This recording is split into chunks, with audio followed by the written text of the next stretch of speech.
Hello guys, అందరు బాగున్నారా? So నేను మీ Sivanagarjuna. Welcome to our SV YouTube channel 2026. So నిన్న మాట్లాడుకున్నట్టుగానే మన సిఎస్కే వర్సెస్ ఆర్ఆర్ మ్యాచ్ ఏదైతే ఉందో, సో మనం డిస్కస్ ఏదైతే చేసామో యాజ్ టీజ్గా అలాగే జరిగింది. బట్ అనుకునేది ఏంటంటే కనీసం సిఎస్కే నుండి ఒక మంచి టఫ్ అయితే ఉండొచ్చు అని అనుకున్నాను, కానీ మరి చాలా ఘోరంగా అయితే ఓడిపోయింది నిన్న. సో ఎవరు ఫామ్లో లేరు, అండ్ ఫామ్లో ఉన్నా కూడా లక్ అయితే వాళ్ళకి కలిసి రాలేదు. సో చాలా ఫన్నీగా అయితే అవుట్ అయ్యారు అనుకోకూడదు. ఇంకా సంజీవ్ కానీ లేదంటే రుతురాజ్ గైకాడ్ కానీ ఎవరైతే సక్సెస్ కాలేదు. బట్ వాట్ ఎవర్, అనుకునేదాం కదా మనం ఆర్ఆర్ గెలుస్తుందని అయితే అనుకున్నాము. సో అదే జరిగింది. సో సో నేను మీకు ఏదైతే చెప్పానో అదే జరిగిందని చెప్పి నేనైతే హ్యాపీగా ఫీల్ అవుతున్నాను.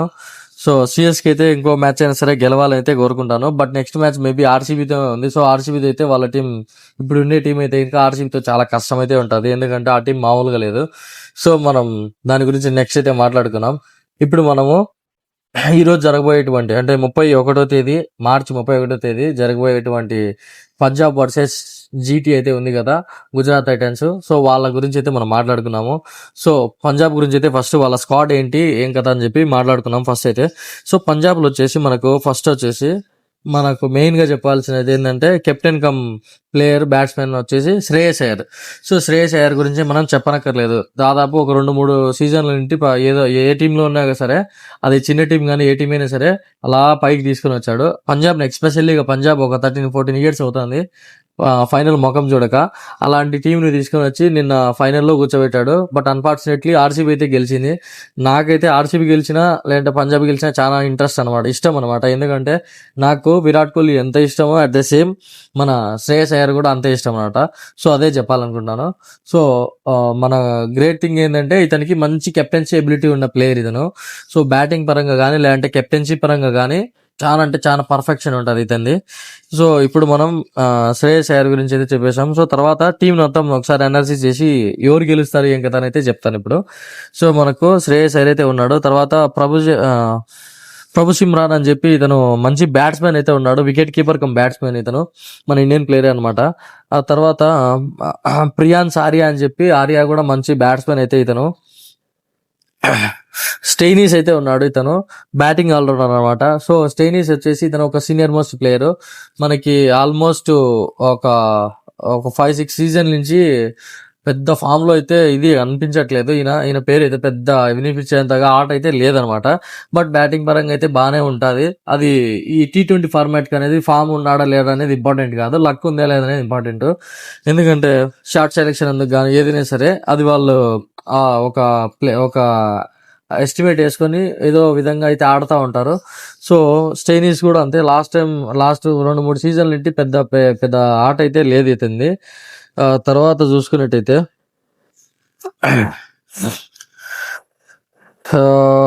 తర్వాత మన చాహల్ అయితే ఉన్నాడు.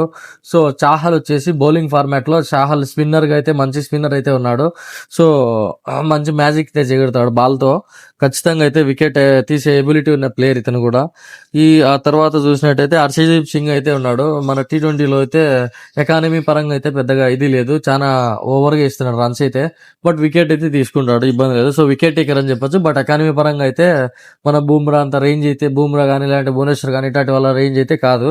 ఎకానమీ అయితే ఎక్కువ ఇస్తున్నాడు ఈ మధ్యన ఇతను. తర్వాత చూసే మార్కో జాన్సన్ అని చెప్పి బౌలింగ్ ఆల్రౌండర్ అయితే ఉన్నాడు, ఫారెన్ ప్లేయర్ ఇతను కూడా. ఆ తర్వాత లాకీ ఫర్గ్యూసన్ అని చెప్పి ఇతను ఒక ఫారెన్ ప్లేయర్ అయితే ఉన్నాడు. సో ఇతను కూడా మంచి బౌలర్ ఇతను కూడా. తర్వాత ప్రవీణ్ దుబే అని చెప్పి బౌలింగ్ ఆల్రౌండర్ అయితే ఉన్నాడు. ఇకపోతే మిచెల్ ఓవెన్ అని చెప్పి బ్యాటింగ్ ఆల్రౌండర్ కూడా ఉన్నాడు వీళ్ళ దగ్గర. తర్వాత హర్నూర్ సింగ్ అని చెప్పి బ్యాటర్ అయితే ఉన్నాడు, ఇతను వచ్చేసి అండర్-19 ప్లేయర్ అనుకుంటాను మేబీ. సో ముషీర్ ఖాన్ అని చెప్పి బ్యాటింగ్ ఆల్రౌండర్ కూడా ఉన్నాడు. సో ఆ తర్వాత చూసుకుంటే ఇంకా రికీ ప్యాండింగ్ వచ్చేసి హెడ్ కోచ్ గా అయితే పనిచేస్తున్నాడు. అండ్ మన శ్రేయస్ అయ్యర్, వీళ్ళిద్దరు కెప్టెన్సీ ఉంది, మంచిగానే ఉంది టీం అయితే. బట్ చూసుకున్నట్లయితే మనం ఫస్ట్ జీటీ అయితే చూద్దాం ఒకసారి. జీటీ చూసి తర్వాత 2 కంపారిజన్ అయితే చెప్తాను. సో జీటీలో కూడా ఏంటంటే మన శుభ్మన్ గిల్ కెప్టెన్గా అయితే ఉన్నాడు. శుభ్మన్ గిల్ కెప్టెన్సీ మనకు తెలుసు, పక్కా చెప్తున్నాను, పక్కా ఫెయిల్యూర్ కెప్టెన్. కెప్టెన్ పరంగా అయితే పెద్ద ఇది చేసింది లేదు. నన్ను అడిగితే మంచి ప్లేయర్స్ ఉండి ప్లేయర్స్ దొబ్బుకుంటూ వచ్చి ఇతని కెప్టెన్సీని ముందుకు పెట్టినారు తప్పితే ఇతని కెప్టెన్సీ అయితే పెద్ద సక్సెస్ఫుల్ కెప్టెన్సీ అయితే ఏం కాదు. జాస్ బట్లర్ అయితే ఉన్నాడు, వికెట్ కీపర్ బ్యాట్స్మెన్. సో జాస్ బట్లర్ కూడా నిలబడి ఆడితే మాత్రం బీభత్సం సృష్టించగల కెపాసిటీ ఉన్న ప్లేయర్ ఇతను కూడా. ఆ తర్వాత సాయి సుదర్శన్ అయితే ఉన్నాడు. సాయి సుదర్శన్ గురించి మనం చెప్పనక్కర్లేదు, గత 2-3 సీజన్స్ నుంచి సూపర్ గా ఆడుతున్నాడు. సో అదే ఫామ్ ఇప్పుడు కూడా కొనసాగించే ఖచ్చితంగా మంచి మంచి బ్యాటింగ్ లైనప్ అయితే పడుతుంది వీళ్ళది. తర్వాత ఫిలిప్స్ ఉన్నాడు. ఫిలిప్స్ కూడా వికెట్ కీపర్ బ్యాట్స్మెన్ ఇతను. సో ఇతను కూడా బ్యాటింగ్ పరంగా మంచిగా ఆడతాడు, ఇబ్బంది లేదు, సిక్స్లు బీభత్సంగా కొడతాడు.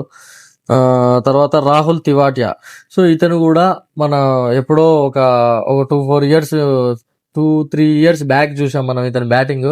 తర్వాత అంత సక్సెస్ఫుల్ గా అయితే ఏం లేదు, బట్ బ్యాటర్ అయితే ఇతను బ్యాటింగ్ ఆల్రౌండర్ అంటారు. సో తర్వాత షారూక్ ఖాన్ అని చెప్పి బ్యాటర్ ఉన్నాడు ఇక్కడ ఇతను. తర్వాత సాయి కిషోర్ అని చెప్పి బౌలింగ్ ఆల్రౌండర్ ఉన్నాడు. రషీద్ ఖాన్ ఉన్నాడు. సో రషీద్ ఖాన్ గురించి అయితే మనం చెప్పాల్సిన విషయం ఏంటంటే మంచి స్పిన్నర్ తెచ్చాడు, స్పిన్ తో మ్యాజిక్ అయితే తెచ్చాడు. అండ్ ఇంకోటి ఏంటంటే గుడ్డిగా సిక్స్లు కూడా కొడతాడు బ్యాటింగ్ ఇస్తే. మనం అంటే తప్పుగా అనొద్దు, బౌలింగ్ ఆల్రౌండర్ అని చెప్పొచ్చు. సిక్స్లు అయితే మాత్రం చాలా లాంగ్ గా కొడతాడు. సో మంచిగా ఆడతాడు అని చెప్పొచ్చు. సో వీళ్ళకి స్పిన్ పరంగా లేదంటే బ్యాటింగ్ పరంగా అయితే హెల్ప్ అవుతాడు రషీద్ ఖాన్. తర్వాత రబాడ్ అయితే ఉన్నాడు, పేసర్. మనకి వీళ్ళకి వచ్చేసి పేసర్ ఉన్నాడు, పేసర్ వీళ్ళంతా. తర్వాత మొహమ్మద్ సిరాజ్, మియాబాయ్ ఉన్నాడు బౌలింగ్ పరంగా. తర్వాత ప్రసిద్ కృష్ణ అని చెప్పి అతను కూడా బౌలర్ అయితే ఉన్నాడు, మన ఇండియన్ ప్లేయరే. ఇషాంత్ శర్మ బౌలరే ఉన్నాడు, సీనియర్ మోస్ట్ ప్లేయర్ మనకి. సో తర్వాత జాసన్ హోల్డర్ అని చెప్పి హోల్డర్ ఉన్నాడు, వెస్టిండీస్ ప్లేయర్ బౌలర్ ఉన్నాడు కదా. సో ఈయన బౌలింగ్ ఆల్రౌండర్ అనమాట. ఇకపోతే వాషింగ్టన్ సుందర్ ఉన్నాడు, ఈయన కూడా బౌలింగ్ ఆల్రౌండర్ ఇతను కూడా. ఇంకా ఆల్మోస్ట్ వీళ్ళ సైడ్ కూడా అంతే, ఈ టీం అయితే ఉన్నాయన్నమాట. So when we compare to the both teams ఖచ్చితంగా చెప్పగలిసిన విషయం ఏంటంటే పంజాబ్ తో చూసుకుంటే జీటీనే స్ట్రాంగ్ ఉంది. బౌలింగ్ ఫార్మాట్ అయితే బౌలింగ్ అయినా అట్లే ఉంది, బ్యాటింగ్ అయినా అట్లే ఉంది. సీనియర్ ప్లేయర్స్ ఎక్కువ ఉన్నారు ఇందులో జీటీలో, కాబట్టి ఏదైనా ఛాన్సెస్ ఉంటే ఎక్కువ ఛాన్సెస్ జీటీకి అయితే ఉంటాయి. టీం పరంగా చూసుకుంటే జీటీకి ఉంటాయి, కానీ కెప్టెన్సీ పరంగా చూసుకుంటే 100% చెప్తాను నేను. కెప్టెన్సీ పరంగా చూసుకుంటే శ్రేయస్ అయ్యారు అల్టిమేట్ కెప్టెన్, మీకు తెలుసు. కాబట్టి ఏదైనా కెప్టెన్సీతో మ్యాజిక్ చేయగలిగితే మాత్రం ఖచ్చితంగా మన శ్రేయస్ అయ్యర్ అయితే మ్యాజిక్ చేయగలుగుతాడు. టీం పరంగా చూసుకుంటే మాత్రం ఖచ్చితంగా జీటీనే స్ట్రాంగ్ ఉందని అయితే చెప్పగలుగుతాము. ఇంకా మరి చూడాలి. T20 ఫార్మాట్ కి సీనియర్ ప్లేయరా జూనియర్ ప్లేయర్ అనేది ఇంపార్టెంట్ కాదు. దానికి బెస్ట్ ఎగ్జాంపుల్ నిన్న మొన్న కొంతమంది సీనియర్ మోస్ట్ ప్లేయర్స్ హెడ్ ఉన్నాడు, ఆడతాడని చెప్పినారు, అది చేస్తారు, 300 అన్నారు, ఏదేదో అని చెప్పారు. బట్ హెడ్ ఏది కాకుండా పోయింది. మరి నిన్న మొన్న మన బొడ్డోడు ఉన్నాడు, అదే మన సూర్యవంశీ ఉన్నాడు కదా. సో అతను ఎట్లా ఆడుతున్నాడు. సో నేనేం చెప్పాలనుకున్నాను, ఇక్కడ సీనియర్ జూనియర్ అనేది ఇంపార్టెంట్ కాదు. 40 ఫార్మాట్ కి ఫామ్ లో ఎవరు ఉన్నారా, ఎవరు ఎంత కొడతారు అనేది ఇంపార్టెంట్. సో ఆ పరంగా చూసుకుంటే కనుక 2 టీములు బాగానే ఉన్నాయని చెప్పొచ్చు. But when we compare to both teams మళ్ళీ చెప్పాలంటే ఖచ్చితంగా ఆ టీం అయితే కొంచెం ఎక్కువే ఉంది. సో గుజరాత్ టైటాన్స్ టీం బాగుంది. బౌలింగ్ అయితే ఎక్స్పెషల్ గా పేసర్స్, మంచి పేసర్స్, సీనియర్ మోస్ట్ పేసర్స్ అంతా దీంట్లోనే ఉన్నారు. సో మన పంజాబ్ చూసుకున్నట్లయితే కనుక నమ్మకమైన ప్లేయర్స్ ఎవరైనా ఉన్నారంటే శ్రేయస్ అయ్యారు, ప్రభు సిమ్రాన్, తర్వాత ఆర్యా కూడా బాగానే ఆడతాడు. ఇంకా స్టెయినీస్ కొంచెం హోప్ ఉంది. తర్వాత చాహల్, హర్షదీప్ సింగ్ వీళ్ళు మినహాయిస్తే మిగతా ఎవరు బౌలింగ్ కానీ బ్యాటింగ్ కానీ పెద్ద టీం అయితే లేదు. మరి చూడాలా ఎట్లా జరుగుతుందో. సో పంజాబ్ టీం అనేది 50-50 ఛాన్సెస్, అది కేవలం కెప్టెన్ వల్లనే ఏమైనా మ్యాజిక్ జరిగితే జరగాలి.